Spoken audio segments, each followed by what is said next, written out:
Welcome to And Will It End? We're starting a new series of movies because what we do, dear listener, we listen to a whole series of movies. That's correct. We start at the top, go to the bottom. Is it top to bottom? Is it top to even topper? We don't know at the beginning. At the beginning, it's a fucking blank slate. We don't know. We have no idea what's going to come next. Wow. I'm Josh. I'm Charles. And what we do is we watch a whole series of movies. We tell you how each successive installment in a given franchise expands or contracts this beautiful cinematic world, because the world we live in is a hellscape. We were just talking about it. And the more we can retreat into fantasy worlds, even fantasies as simple as two stoned friends attempting to eat fast food hamburger sandwiches together, it's better than the nightmare that we live in today. Of course it is. Yeah. That sounds like the ideal. Right. So obviously, a big part of this undertaking, if I would be as bold as to call it that, is that for a long time, critical consensus was that sequels are disposable. They're trashy poo-poo. No one like. Yeah, fair? What do you think? Trashy poo-poo, no one like? No one like. You're right. So trashy poo-poo, no one like. So what we're trying to do is we're trying to say maybe some sequels ain't so bad. And if you've been listening to our wonderful podcast series, you have found unbelievable evidence to show that some sequels transcend originals, expand worlds in fascinating ways, and give us a reason to go to movie theater, get a big old barrel of popcorn, or big old root beer. Why not both? Want to put some ice cream in the root beer? Fuck it. I won't, but unless I got some coconut ice cream? Yeah, or oat milk. Whatever. Vegan ice cream. Yeah.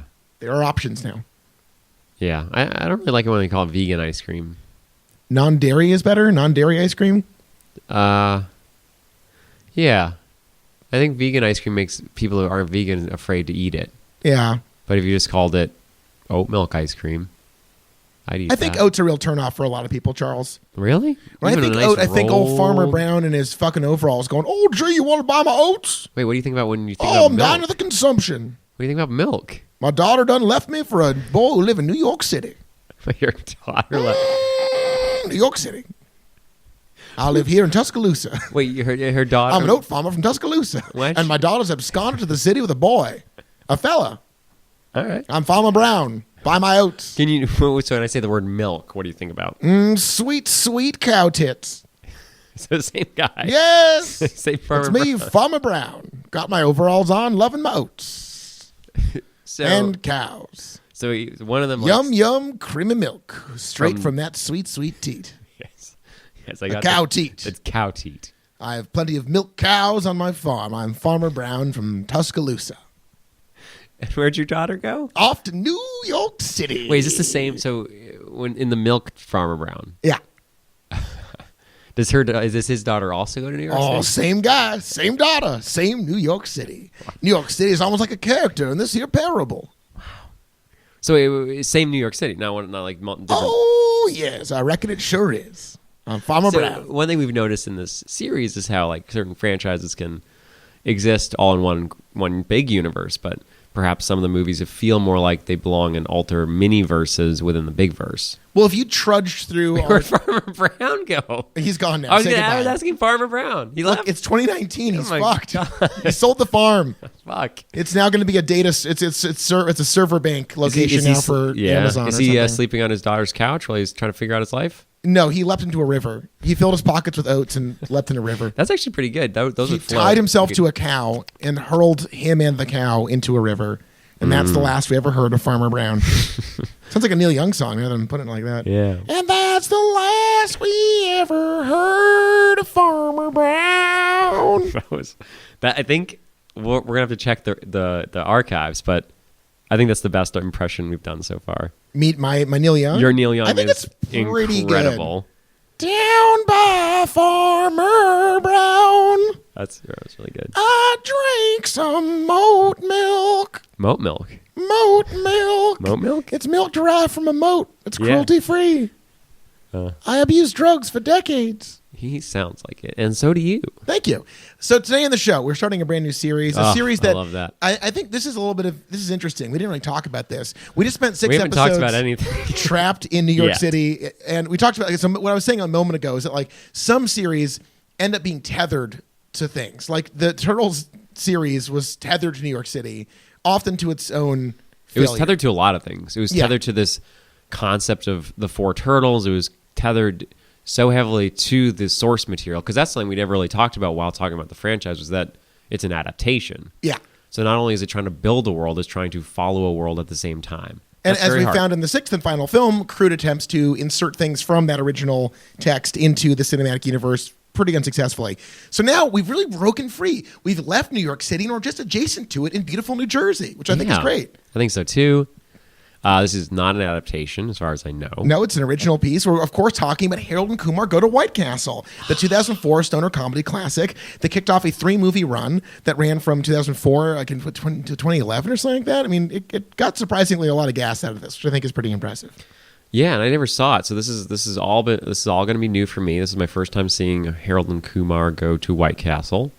Because when I was 19, when did this movie come out? 2004. Do you know the month? Let me look it up. You vamp for a minute. Yeah, was I 18 or 19? Because that's a big difference, Josh. It sure is. Yeah. I mean, actually, was it? I'm trying to think. Both my parents... No, my parents, I think, were still married when I was 18. July 30th, 2004. I'd turned 14 a couple months before. So I was 19. Just turned 19 2 weeks before. Wow. Yeah. What a year. 19-year-old Charles. What a time to be alive. Yeah. I was shaving. W was in office? Yeah. No, actually, yeah. So W, he is about to get reelected, right? W was in office, yeah. But he's about to get reelected. This is probably at the height of like a riverboat Kerry thing. Was it Steamboat Kerry? Do not remember. John Kerry, they had the boats. There's a problem.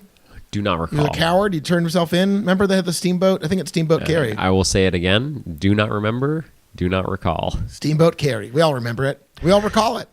Yeah, so this was kind of, it's weird because we were both in our teen years, and this was definitely the kind of thing I saw in high school, and I was like, this is so cool. Like, I remember so many of the lines of this movie, like, echoed in my life for years after seeing this. Yeah. Yeah. We also watched the unrated version tonight.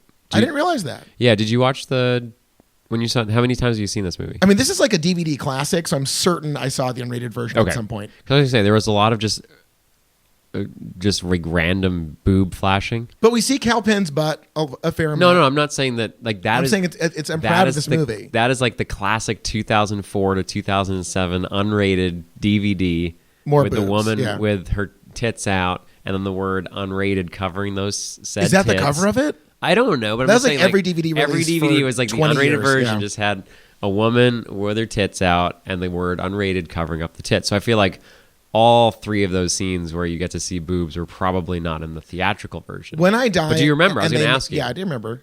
When I die, I would like you to make an unrated version of like the eulogies about me. An unrated version, like it just cut in shots of breasts throughout the the heartfelt tear-soaked. Do you want me to find people willing to do that, or do you want me to like just cut in movies? Go to town. Honestly, just use Harold and Kumar. I was going to say, use the same footage. Yeah. So, do you remember like the scene where he goes and they fuck the wife, or do you remember the scene at the party? Yeah, I mean that's pretty memorable stuff. So that was in the movie. I don't remember how. I think this is probably a matter of milliseconds. Honestly, I get the vibe from this. I don't think there's clearly not that much that made this that hard R. Did you see? I mean, we could easily look it up. We're not in 2004 where we can't Google anything. I know. Again, and honestly, we didn't talk about this a lot in Turtle 6, but people are on their damn devices in Turtle 6, and it drove us up a dang wall. The very first pizza boy. On his dang device. Didn't even care that a turtle picked up the pizza. In this movie, there's one device. Which and one? Kal Penn uses his cell phone, his clamshell cell phone with a antenna one time. Yeah. And I think that's the one time in the movie he takes a phone call. Is on his cell phone towards the beginning. Yeah. And it's great. They also use... yeah, that's it. They used a little something called face-to-face human interaction. Yeah. It used to be when I was young, back in the heydays of my youth, the 1990s. Is this Farmer Brown era? Farmer Brown, no, man, he had Farm Aid. He's like, "Hi, Farmer Brown, it's me, Neil. I'm here to save you. We should subsidize farming." "Oh, thanks, Neil. I'm making oat milk. That'll never work. One day it will." Not my day.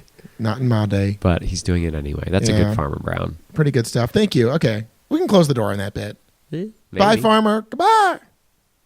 So was that Bye, Neil? Wait, was that? Bye. Which one was which? Goodbye. Goodbye. Bye. Bye. Wait, they're saying goodbye to each other? Charles, hi. Hello. Hello. Who are you? Bye. Here he goes. Dun, dun, dun, ka-dun. Okay, he's gone now. Hold on. Dun, dun, dun, ka-dun, ka-dun. What was that? They're both gone now. Wait, he double shut the door? No, he opened it and closed it. He opened it, it clanged against the wall, and he closed it very quickly. Ka-dun, ka-dun. You know, it's like That's so fast. he's quick moving. Which is that, Farmer or Neil? I guess you'll spend the rest of your life trying to answer that question, my friend. They both don't seem like they would be very fast. This is sure. a nice I mean, little I surprise. imagine Farmer Brown being thick. Thick? Was that a recent? No, that's not the recent. There. I'm looking into Farmer Brown's thickness. Yes. So, back in my day, we had human face-to-face interaction. We had Bill Clinton president. It was great. He was riding the Lolita Express. Wasn't a problem then. Now it's a problem now. I don't know why. Republicans probably. The Lolita Express? Oh, yeah, just like the amount of evidence that ties Bill Clinton to Jeffrey Epstein. Yeah. Yeah. Yeah. I'm saying so Bill was probably, at this point, had ridden the Lolita Express a lot by the end of the 90s. Oh, of course. Yeah. Yeah. So that's all he was riding, I think. pretty much. Yeah, it's crazy how It's not great. I mean, I don't want to sound like a crazy Trump supporter. This is not good. Wherever this is going is I not love this. good. I knew that was going to be great. Okay. But like the amount of insane sex shit that I'm sure like Bill Clinton and the Bushes got up to was insane, and no one cared. They was like literally the country didn't care about the fact that he was molesting women in the White House. They cared that they could impeach him. No one actually gave a shit. I will say, as a young person, I remember like being indoctrinated by a lot of well-meaning Democrats as like, this is like, you know, this is the pettiest, most meaningless thing. It's just like, and it's like, no, I mean, he did use his power as leader of America to fuck an employee of his who was considerably younger than him. And that is just one in a long list of allegations against Bill Clinton. And the fact that Democrats were so locked ranks. I think it was Gloria Steinem. Someone wrote a really long article like condemning attacks on Clinton.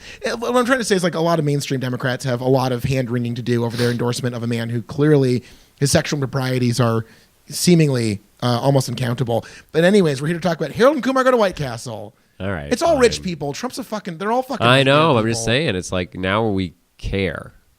Well, the whole thing, we learned anything from Ellen and the George W. Bush and their fateful hangout at that Cowboys game.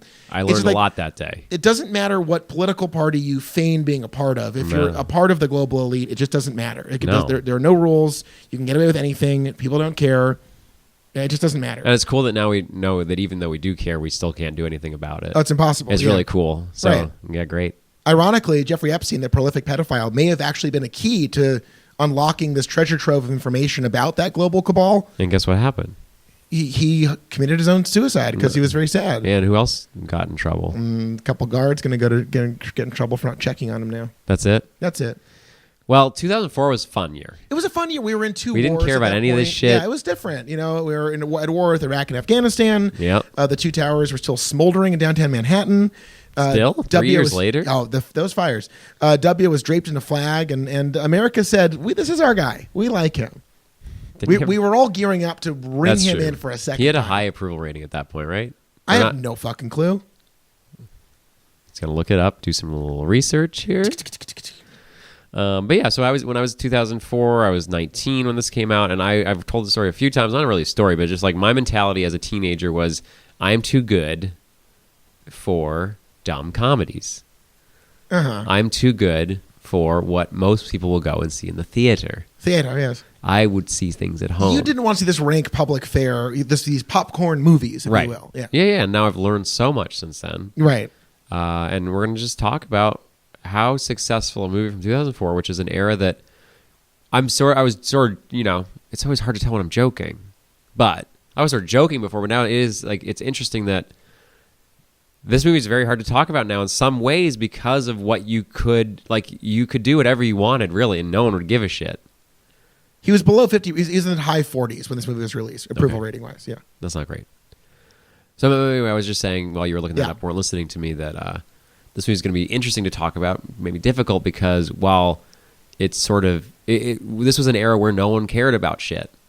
You could really say a lot, and even though I think these people were trying to make some good points about stuff, I think a lot of other stuff that isn't that great did slip through. Oh, I mean, no question. Look, Harold and Kumar is a fascinating example of having one foot in the future, or in a form of wokeness that at the time was not present in this universe of comedy, and a foot firmly in the early aughts gay panic, homophobia, tits universe. Yeah, so absolutely. On one hand, you have a movie that stars two people of color, where every white person is the enemy.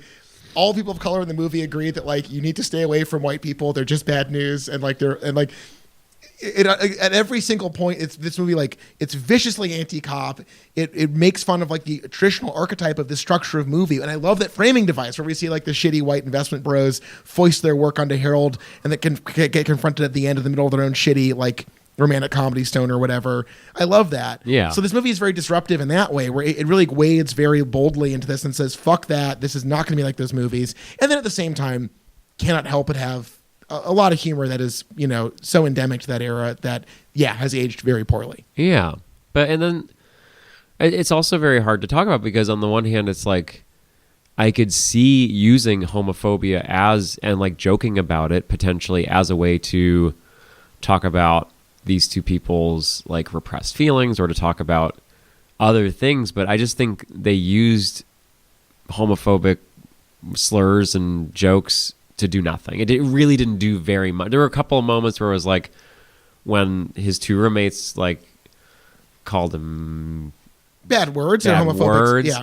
And then they ended up like sucking on a phallic pipe. So it's like it did like know what it was doing, but I think it just didn't really accomplish anything. I think it tried to have its cake and eat it too. Yeah. Where there are times where like they clearly go out of their way to make it clear that like the racist jocks or extreme sports jocks who are homophobic, like they paint that as bad behavior, and yet also Cal Penn makes a lot of homophobic remarks, and it's all over the place. It's all over the place. That's the problem, is like if it were consistent, I mean the openings, that's the thing, and it's like I rewatched Shaun of the Dead recently, and there is a little bit of that in that movie too, but it almost sort of works better because basically the whole point of the movie is that these people, like the two main leads, the male leads, are basically, it's a romantic comedy about these two people that sort of refuse to acknowledge that they're in love with each other.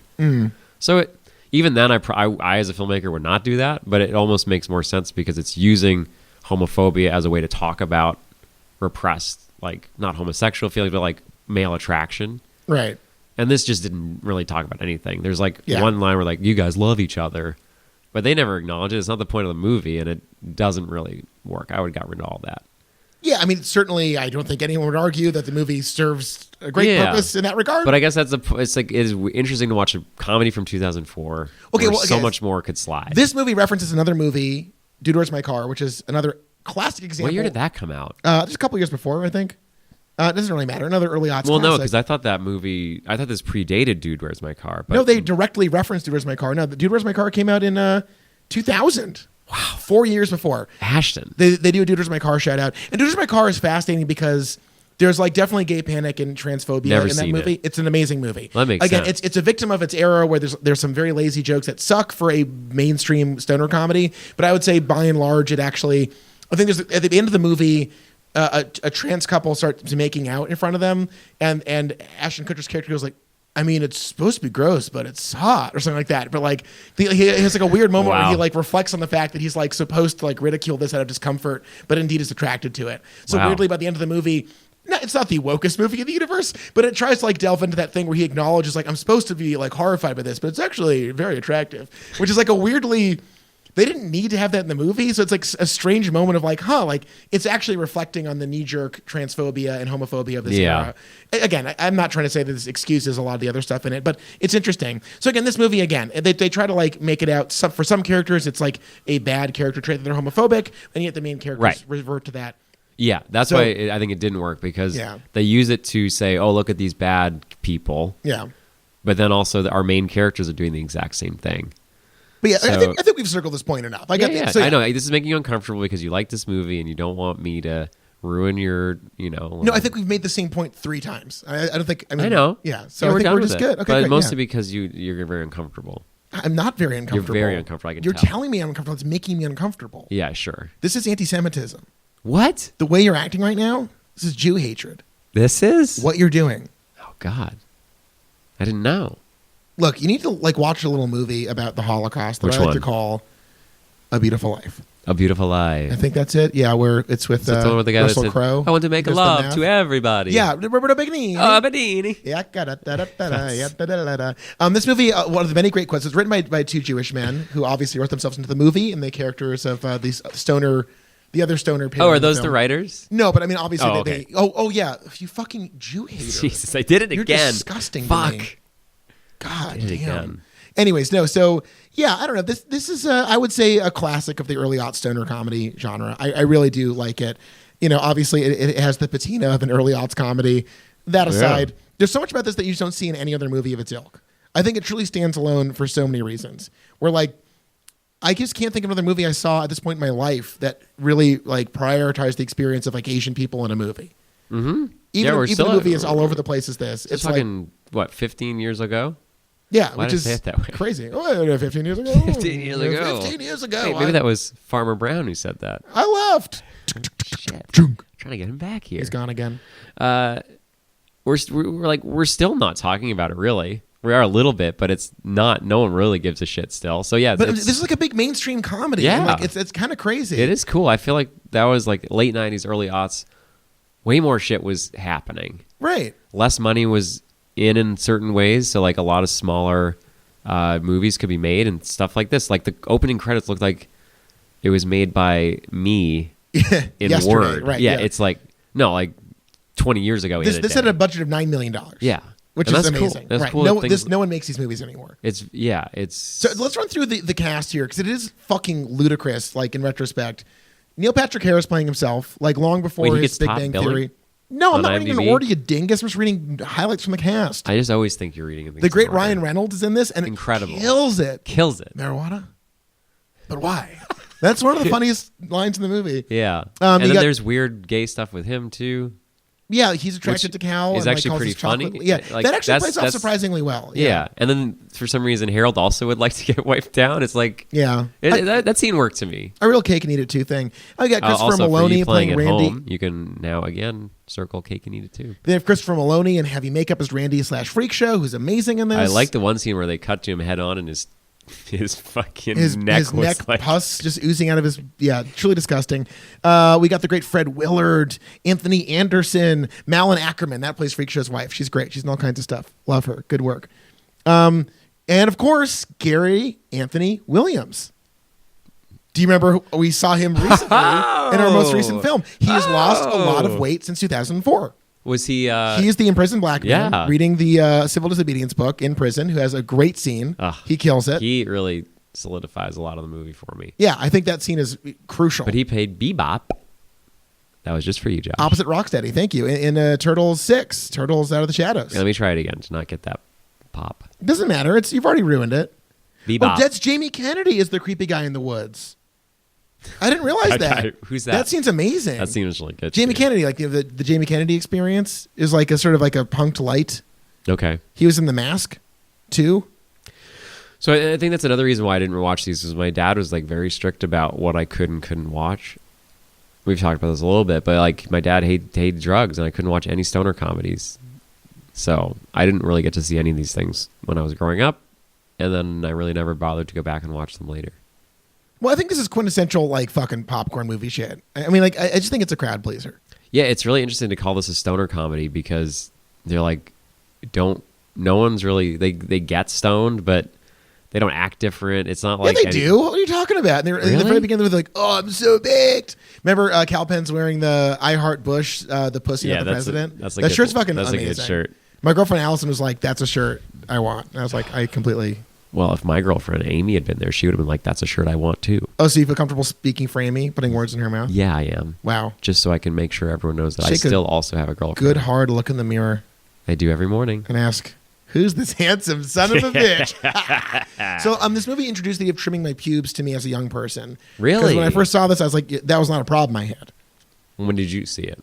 I was like 14 or 15. There's no way I had no a full pubes? I mean, I had some pubes, but the idea of like, I don't think I was like full pubic to the degree of like trimming my pubes at that point. Yeah, I mean, I didn't trim until later. I probably did. Now, was this around the metrosexual era with that bizarre chapter of I think American it was. history? Yeah, it was. Whereas like if you like wore cologne and like had a haircut, people are like, you're gay. Yeah, I think it was 2000.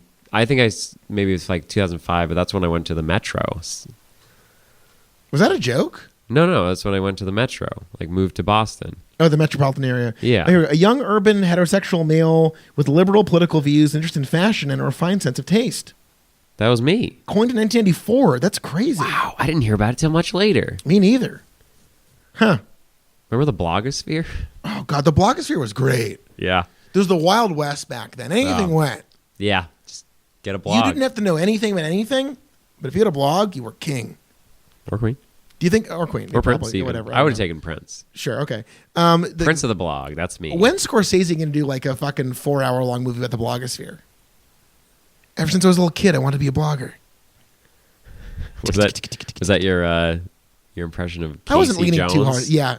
I want to be a cop. I want to cage people. Eric Garner resisted arrest. He deserved to die. Yeah. That's Casey Jones. Thanks, Casey. Yeah, God. You're a cop now. Isn't it? But again, let's talk about cops. We just watched this like fascist nightmare film, like another Michael Bay production, just valorizes police with absolutely no consideration for the long documented history of the NYPD's monstrous behavior towards people of all shapes and sizes, but particularly if you ain't white, watch out. They'll kill you. And in this movie, the entire thing is like cops are racist monsters who are just like savages who want nothing more than to beat people. Yeah. Both the security guard, so and they're at the smoking weed at Princeton, the cops finds the joint and goes and turns his flashlight to a club and goes, I just want to talk. Yeah, some good moments. The cop moments were all great, like when Kumar calls in a fake like shooting and they're like, all right, boys, it's shooting. Finally get some action tonight. And they just like all leave the office. Yeah. Like, try to shoot somebody. It's great. It's like and then unapologetically they come back with a black man who they just ripped out of his home. Right. I was asleep, officer. It's so good. Yeah. I guess again, like I guess the fact that this can be subversive at all is like so remarkable because like again, I think we live in this like culture of like lockstep fascism now, and it sucks. And the fact that this is in 2004 at the height of I guess a new generation of like really popular frustration with the president, like I think like obviously whatever was going on with Clinton didn't really electrify the youth in the way that the Bush era did. I don't know what it's like to be Republican. I never have been. I don't care to be. I bleed blue, baby. The Democratic Party is the machine of change that will revolutionize this nation. We're going to stick with our normal health insurance, but we'll be more polite to people. Yeah. I don't think I was ever a Republican, but I lived in a Republican household. I can tell you all about it. Okay. Was your dad like, Clinton's got to burn? Yeah. Huh. Yeah, he cared about abortion. Really? Yeah, we had this thing on our fridge that was like the number of people that died in like World War II and then the number of people that died having been killed in the womb. Really? Yeah. That's fucking wild. Yeah. In my house, we like didn't really talk about abortion, but it was always implicit that we were like a pro-choice household. But we weren't like, I don't think it was ever a conversation really. Yeah. We had it. Hey, listeners, how do you feel about abortion? Call in. It was a hard life I led, Yeah, it sure is. Yeah. Explains a lot. Yeah. Yeah. Does it? Charles is wearing a T-shirt now that shows a fetus in utero, and it's smiling and giving a thumbs up, and it says, "Please don't kill me. Jesus loves me." I have 3 versions of that shirt in different colors. In one of them, the fetus has sunglasses on. Yeah, it's because I haven't grown since middle school, so I can still wear all the shirts that my dad used to get for me. You're pretty tall. Yeah. For a middle schooler. That's true. What does that make Amy? What do you mean? If you're a middle schooler. No, I'm saying I'm the same size. Oh, like down there? Uh-huh. For your penis? Yeah. We should both look at our penises and high five and go, my man. I was going to tell you earlier that because of also, I hope my dad doesn't listen to this episode too. He didn't teach me how my penis worked when I was a kid, and I'm not circumcised. Uh-huh. So he like never taught me that I should retract the foreskin of my penis, to clean it out. Uh-huh. So I had to go to the doctor when I was a certain age to get my foreskin ripped back because it adhered to itself. One of those painful events of my life. I always knew being a goyim was horrible, but this is a... Well, if your dad isn't afraid of talking about sex, then it's probably fine. Most dads are. Yeah, most dads are. My dad definitely was not comfortable talking about sex. Why? I don't know. It's I think generational where like their parents didn't talk to them about sex. Probably. But why is our generation talking about sex? Because we like watched traumatizing pornography when we were too young and no one explained it to us. Now we're all just like broken people seeking the next thrill, whatever it takes. But yeah, anyway, so I had to take a medication to help me heal, which promoted pubic hair growth. That was one of the side effects. And you learned, like Hal Penn does in Harold and Kumar Go to White Castle, that it's true. Well-tended pubic hair does, I think, complement your wiener. Oh, yeah, absolutely. I like a turf style, like an AstroTurf style thing. Yeah. Like a landing green. strip. No, not a landing strip. I like it a little shape. It's like a putting green. Sure. Yeah. Yeah, green. Right, like a green. No, the color green. Oh, okay. I like mine green. Green pubic hair. Yeah, like a Hey, putting little green. penis. Right around it, huh? I like my penis green, too. Right around it. Green penis, huh? Yeah, whenever anyone asks me what my most painful tattoo is, I'm like, green penis. In my head, it was like, green penis. It was my penis, but I probably can't tell you that. Wow. Do you call it the Green Monster because you're from New England? No, I'm very sacred to the Red Sox. I only refer to the wall as the Green Monster. Okay. And your penis says Big Papi? No, again, I'm very, Red Sox, go nation. Go nation, yeah. But, so I only call Big Papi. Right. Wait, he plays for the Yankees now or something? No. Who does he do? David Ortiz is retired. He never played for the fucking he's quit. Yankees. Okay, that's fine. He's allowed to quit. Now he's like a crime lord that Dominican Republic or something. That's why he got shot. Is that the whole story? He came to Trillium. Really? Yeah. That makes sense. Yeah, he was just like drinking Trillium all the time. Yeah, he was treated like royalty. I feel like, if you're David Ortiz, maybe stick to hanging out in Boston. You're going to probably eat and drink pretty well. Oh yeah, Pretty no, well. that's what I'm saying. Yeah, I mean, I'm loyal to the team. I call the green wall. I call Big Papi. I call my penis Farmer Brown. Hey, this will appeal to you because you're, like Boston. this. You're a Boston guy. Cal Penn was a vegetarian, probably still is, and his White Castle at the end were veggie burgers. What? Look at you, the smile on your face. That's so nice. Look at you. Now, what did we do after seeing Harold Kumar? We had a great. We did trip. a very smart, great thing. trip. We So sure did. You guys got a little high. I didn't, because I'm hardcore straight edge or whatever. I helped puff on a joint. Did you inhale?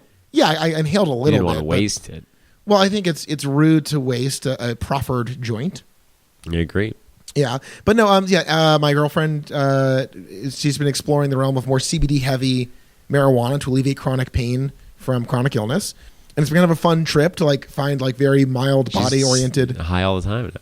She's stumbling high in the morning, rolls out of bed, rips a fat milky bong rip. She rolls out of bed onto the floor. Yeah, Yeah. Thump. crawls to her bong. Yeah. No, she's an extremely responsible person who indeed indulges in a responsible manner. She does. And yes, but no, so she was like, I know, I'll smoke a marijuana joint while you watch the marijuana movie. And it was really fun. Yeah. But yes, we got burger sandwiches. We got hamburger sandwich. Yeah, guess what they were? They were Beyond. They were Beyond Burgers. They were Beyond plant-based. Burgers. And you got we are not one. sponsored by Beyond Burger, but Beyond Burger, come on down, step right up. Be the We will first. take such a small amount of money. We You'll take be astonished. Don't say that. $7. Shut up. How much do you think people get? For sponsorships? Yeah. More than $7 or whatever you just said. $7, you sick fuck.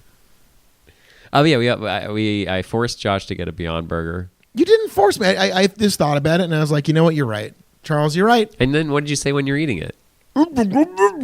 Yeah. And so because that could have meant anything, I took that as Charles, you're right. We don't need to kill the animals to make a food. We don't need to ruin the earth and the sky to make a food. You done? You done for now? now. For now. So So yeah, I want to ask you a question. I got an answer for you. I want to ask you. I don't want to make you awkward. I don't want to make you uncomfortable. I don't want to make you mad. Yeah, okay. But one other thing that I noticed for a movie that I found to be particularly thoughtful about race and pointing out race problems. I can see where this is going. Yeah. I can see where this is going real fast. All right, great. Black and the Asian experience with cops. Buckle up.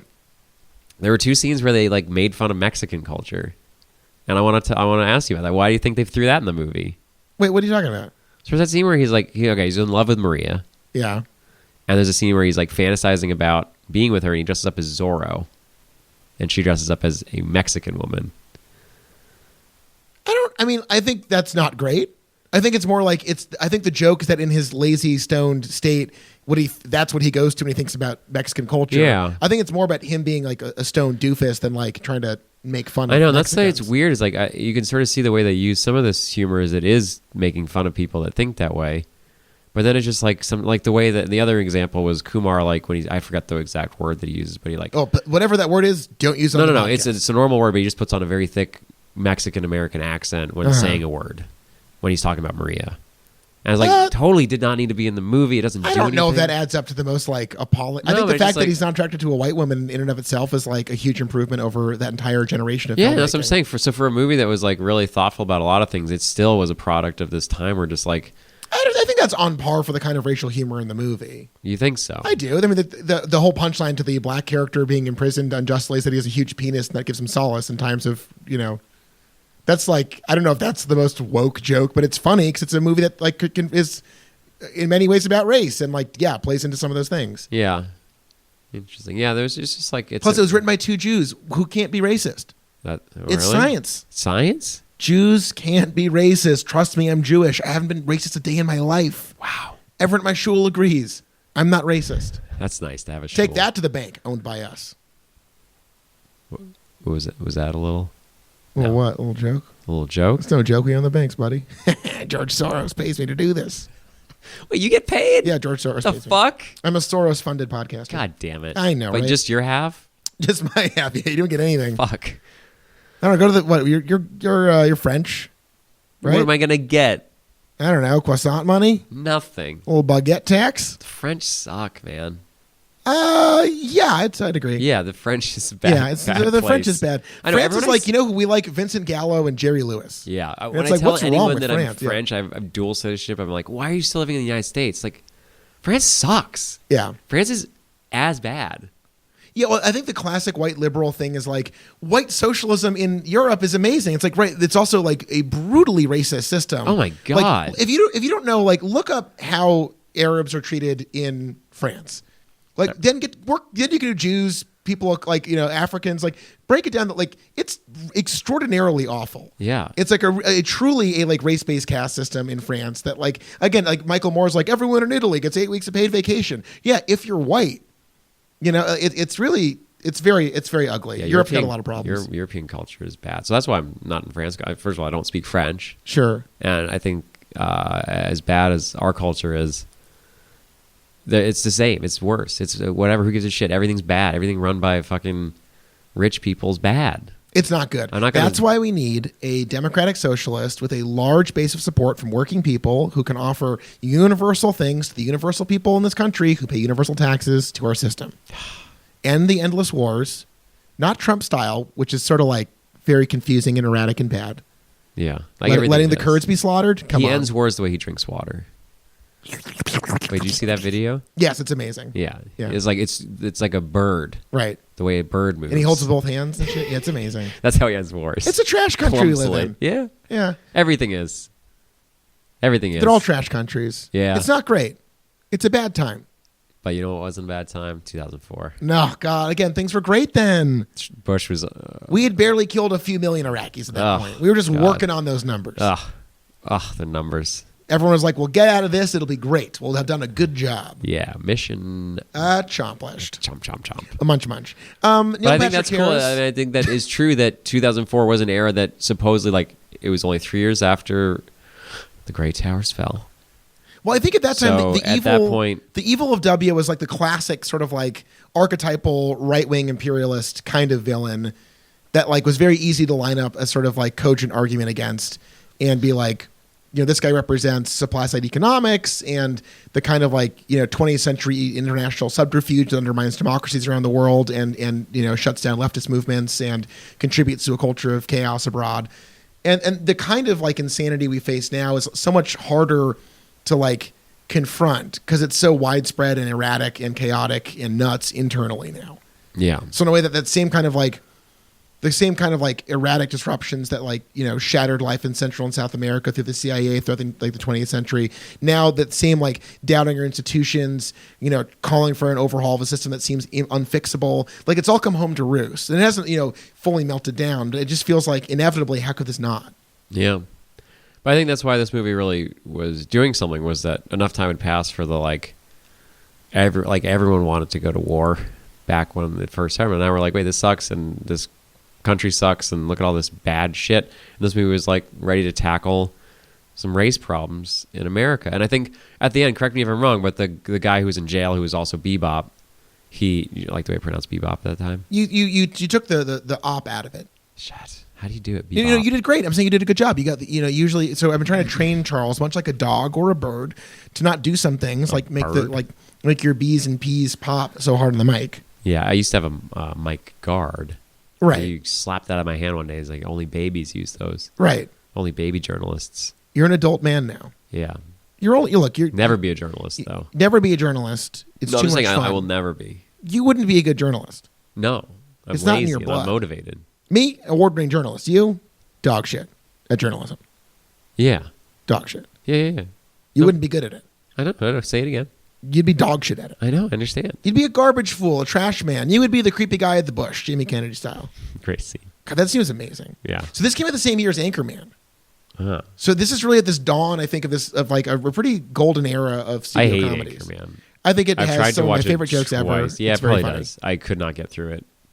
I mean, the second one is legit like another classic, like rancid diarrhea to the eyes. So I mean, like I'll take the first one. I think the first one I like even more, knowing how precious it is. You mentioned when the cop the main cop character showed up, you're like, oh, they could have got Will Ferrell for this. He looks eerily like Will Ferrell. He does, but I'm so glad they didn't, because I don't think Will Ferrell was actually a good comedian in 2004, and I know I'm the only person in America. Obviously was. I do not think he's a funny person. I think he's much funnier now than he was then. I mean, let me ask you this: Eastbound and Down. Have you seen that? No, I've seen a few episodes. His performance in that is transcendent because he's doing an 11, even for him, and it's magical. I don't like him at a 6. So, well, you're gonna love the 11. You think so? I think so. I like him at like a 0. Like dead. Dead. Dead Will Ferrell. Sleep or dead. Sleep/dead. Sleep/dead. Okay, so. But I was gonna say, correct me if I'm wrong, but the black character who is arrested and says, you know what, just the world will right itself. Just don't do anything. At the end, he like actually steps up and confronts people and sues people. Is that right? Yeah, it's great. Yeah. So it's like that's the whole message that Harold's been living his whole life, is to just sit back and do nothing. And then he and everyone realizes, no, you got to fucking do something about this shit. Yeah. You got to fucking tell your boss, your stupid, they're not even his bosses, his stupid coworkers to fuck off. You go, make out with someone without really talking about it in an elevator. She was looking back at him in the hallway earlier. They make it clear there's some sort of... Yeah, that's another thing I didn't really like about this movie. Oh, she's a very disposable character. This is a bro movie. It's a movie written by men. Yeah. Women characters are not great. If we can acknowledge this exists in a paradigm of like broed out stoner comedies, if that's the baseline that we can expect, like homophobia and sexism, which was, again, at that time and still to this day, extraordinarily commonplace. Yeah. That's not remarkable. What is remarkable are the parts of it that have, like, again, I think aged shockingly well. Yeah, I think that's a good point. So again, I'm not excusing any of that. I'm just saying when there's remarkable things about an otherwise commonplace thing, that's interesting. Like the story is not like, oh, another bro comedy. The story is, this is a bro comedy where white people are the villain the entire time. Yeah. And that's like amazing that it for that era. And again, it's 2019. We just talked about this. I don't think there's any movie that tries to flirt with being a mainstream comedy and also be this like explicit about race and the white demon the entire time. Yeah. We'd have to think about it. I'm not going to do that. Yeah, let's not think. No. So let me ask you this. We're working our way through our episode here, and may I say, what an episode it is. We're not doing the fucking turtles anymore. I feel like 1,000 pounds off my goddamn shell, back shell, back. You okay? Heroes in a half shell, turtle back. Oh. They're the world's... So are you asking after installment number 1 of Harold and Kumar? It's a trilogy. We know that it's a definite ending. We know all these have a definite ending. No. Just shut this fucking. They might reboot the Michael Bay Turtles, so I'm just saying some of these things might have a. I'm just saying that's not the point of the question. When will it end? Is not. We know it's going to end. What do you think? It's like maybe I'm saying we just did these long ass fucking series. Sure. Right? We know only this 3. is a 3. So it's very different. Like for example, going into Turtles, if I knew how bad that would get, you might have changed your when will it end. So knowing this is part 1 of a 3-part saga, how are you feeling? You asking when will it end? No. Hell yeah. Me neither. They're going to go to Amsterdam for sure. You think so? So Harold admits his feelings for Maria, his next door neighbor down the hall. Yeah, says, the more you talk about it, I hate that. I'm going to Amsterdam. And he's like, okay, I'll see you in 10 days. And Cal's like, bro, hot chick in Europe? She'll be beating off ding-dongs all day. We got to go to Europe. Yeah. You know what's legal there? Cha-ching. That was the thing. Marijuana. It's weird for Harold. To smoke like a cigarette. He never seems to, like, he's so uptight. Yeah. And he doesn't seem to like care about getting high until the end of this movie when he has to get lured to go to Amsterdam. It's like, that's what I was sort of saying earlier, was like for a stoner movie, they rarely are high and one of them doesn't even seem to give a shit about getting high.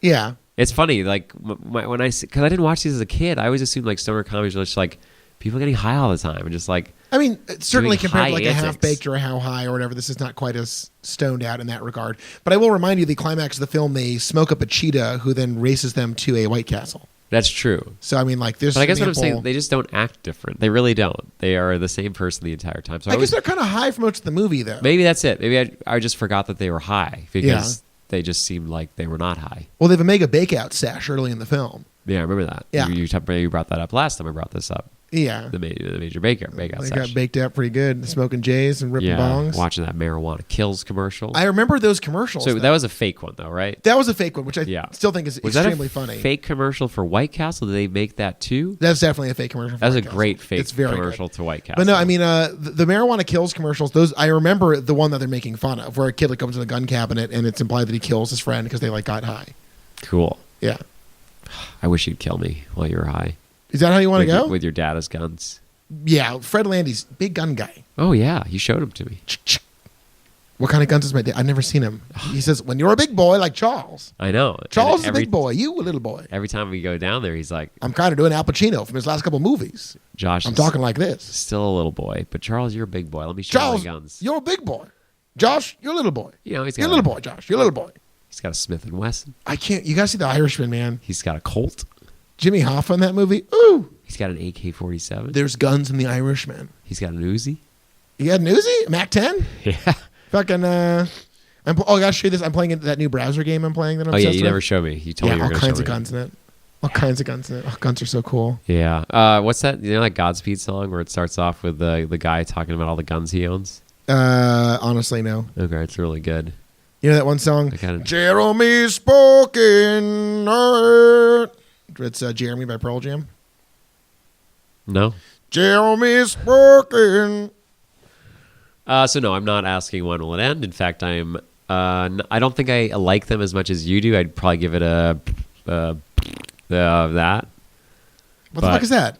It's a whatever. Look, this is so. Look, dude, don't get mad. I'm not mad. I'm not judging you. I'm saying you should love it. I don't care about that. I'm just saying, like, this is distinct from that era. And obviously, you're an ignorant buffoon when it comes to this whole universe that we're talking about. Right. But I would say in my pantheon of stoner comedies of the early aughts, this is probably second only to, Dude, Where's My Car, which is a magical film. I have to watch that.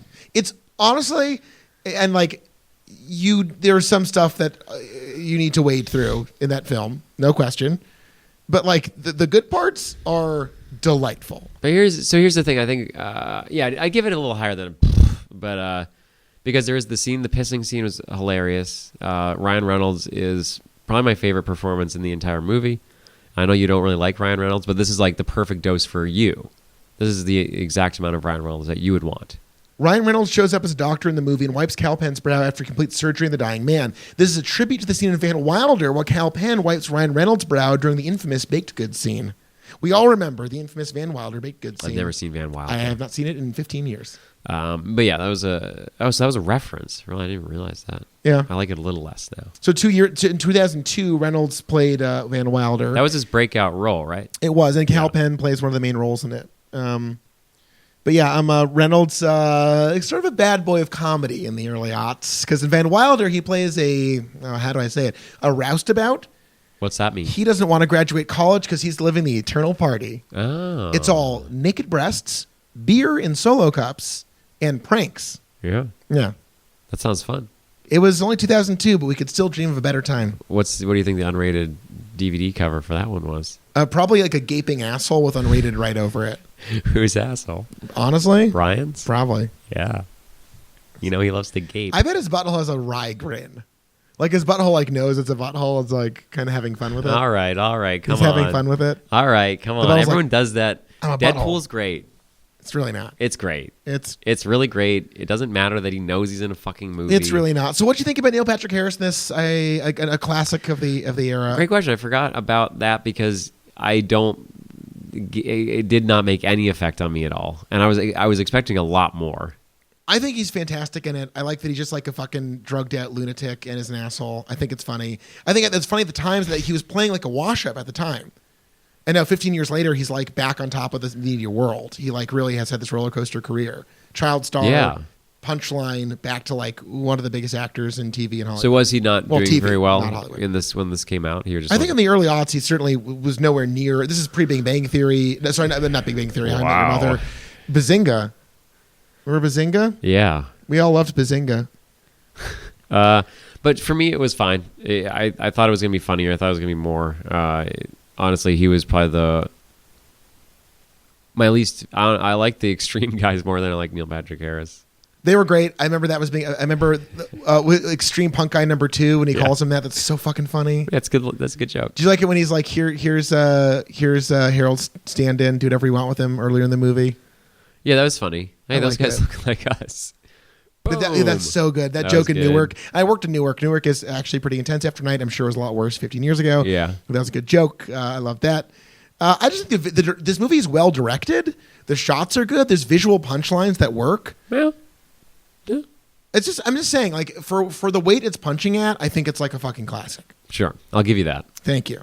I'll give it. That's all I need, baby. That's all I need. But I'm very excited for 2 and then 3 because I think as the years go on, I think these movies are just going to get better.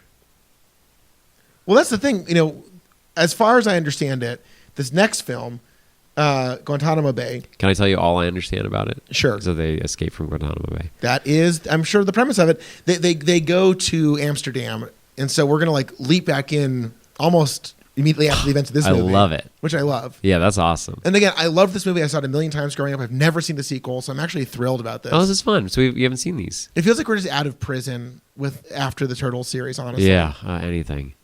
Can I? When I was working at the Coolidge, I really wanted to do a midnight series. The Coolidge Corner, a movie theater in Jamaica Plains, Boston, New York, America. I actually had come up with 8 movies about men who have lost their cars. Okay. And I can't remember them all right now, which is too bad. But this was Dude, Where's My Car, The Rover, and John Wick all would have been a part of the series. I'm trying to think of the other ones. Oh, they have a list of the alternate versions from the unrated DVD right here on IMDb. What do you mean? Remember you asked specifically what the differences are between the rated and unrated? The boob flashing at the party, that is in the unrated. I knew it. After the kayak stunt, the guys talk a little longer about how extreme the stunt was. I'm so glad that was left in there. And one picks up a bag of Doritos Extreme Cheddar and eats it. By the way, I fucking miss that. I would love to eat that. Yeah, I'm so glad that... Why did that get cut? That's a great little... that's a great bit. Cindy Kim kissing Goldstein at Hot Dog Heaven is only in the unrated version. Huh, interesting. Why'd they get... that seems very important. Could just be some simple trimming for time considerations. I know, but like those were... like, I mean, maybe the Extreme Cheddar bag wasn't huge, but I think that's a big part of the plot. The bag wasn't huge? It was pretty big, Charles. But I'm saying... I think the kiss is big. Hey, this is an 88-minute jammer. Not even a tight 90. That's a tight 90. It's in the realm. Yeah, whatever. Give or take. But what I'm saying is like the kiss is huge because that's like... He's seeing everything he doesn't have. Exactly. He's seeing a meal and a girlfriend that he gave up to go to White Castle, and he's now having doubts. You like the shitting scene where they shit? Oh, the hot girls shit? No. I thought it was funny that they make it like a game where they're competing. Because in a lot of movies, the joke is like, oh, they're hot girls pooping. That's so gross. But in this, they're they really brought it into it. Like it's really like they're competing to be as depraved as possible while shitting, which I think is a fun twist. Yeah, no, it was I think the best version of that joke. Because if you think the joke, they do a similar joke in Not Another Teen Movie. I never seen that either. Which I think is an underrated classic. Really? Yeah. All That's another movie where boys are hiding in a bathroom watching girls shit. Joke. Yeah. In the early aughts, this was the height of comedy, and the women are wearing Argyle sweaters.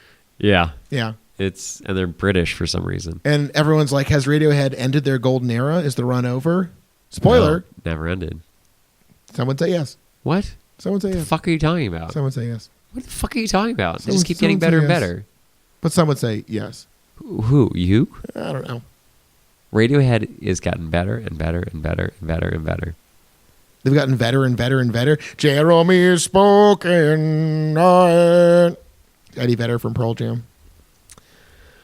Got anything else? Well, buckle up, because in our next episode, Josh and Charles escape from Harold and Kumar, escape from Guantanamo Bay, the 2008 classic, 1 hour, 44 minutes, baby. Fuck, a little too big. We're jamming.